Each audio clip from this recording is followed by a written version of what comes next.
Hello YouTube and welcome to Sega SG Awesome, a chronological look at every game released for the SG-1000.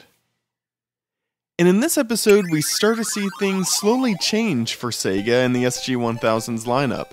Up until now, most of the games have really seemed like a Generation 2 console, something akin to something on the ColecoVision, Atari 2600, or Intellivision, and not really measuring up to Nintendo's standards on the Famicom.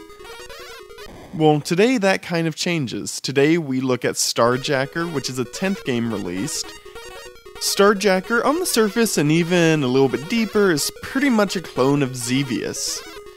This was a kind of point in the time of shooters where things were kind of transitioning from the Taito, Space Invaders, and Galaga games to the much more side-scrolling vertical shooters started by Xevious.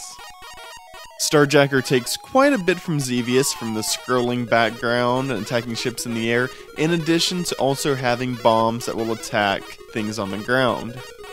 Where Starjacker differs and kind of adds its own twist to the formula is every one of your lives is on the screen at once.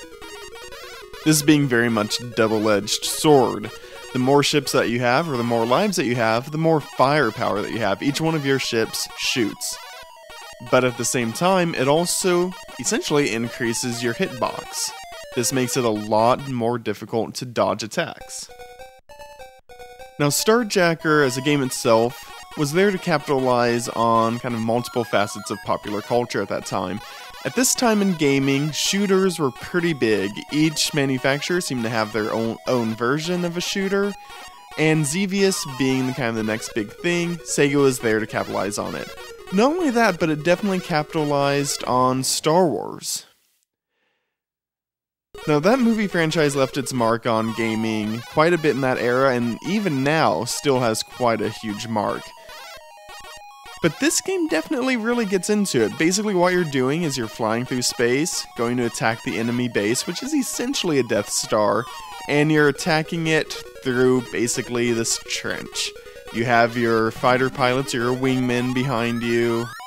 It's essentially a Death Star, except at the end, instead of shooting those photon cannons, what you're actually doing is just taking down one enemy, or if you defeat him fast enough, you're actually warped through the rest of the stage, and you just kind of start the round over again.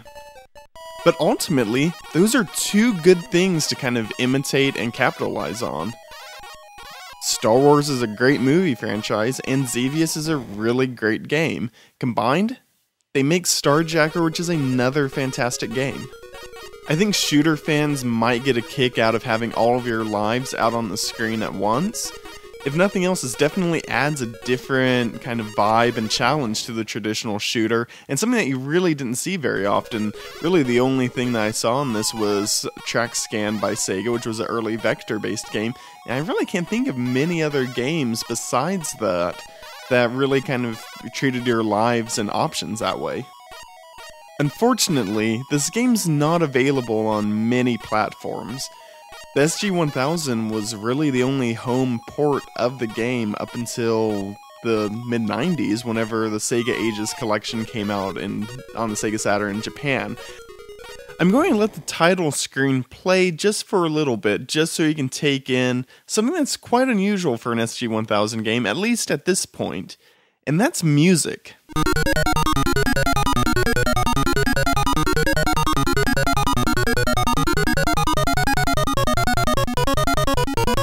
That's right, music in an SG-1000 game. Impressive.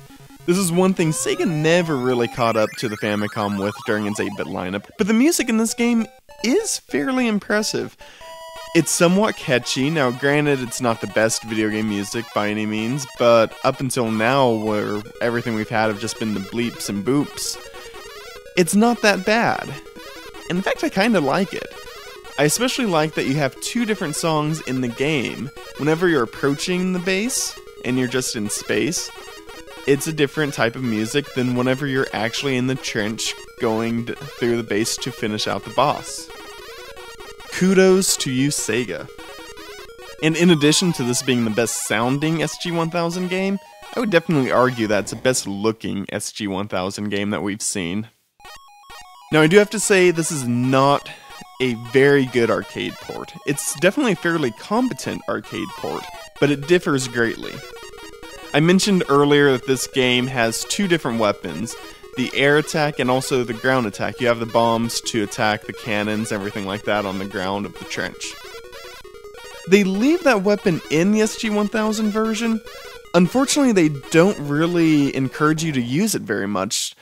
There's not a lot of ground enemies to attack, and most of the time you can just avoid them. And whenever you actually try to go at them, you're just going out of your way for something that doesn't really affect your gameplay very much. So they might as well have taken out the ground attack weapons. This, I think, was something that was probably a limitation in the programming space and just ability or time of the programmers, but it's a shame that there isn't more use of this dual weapon style. Ultimately, if you have an SG-1000, pick this game up. It's really probably one of the top 10 games to pick up for the system. It's a fantastic game, one of the most modern games that we've seen. It definitely feels like a mid-80s game or an early 80s arcade game.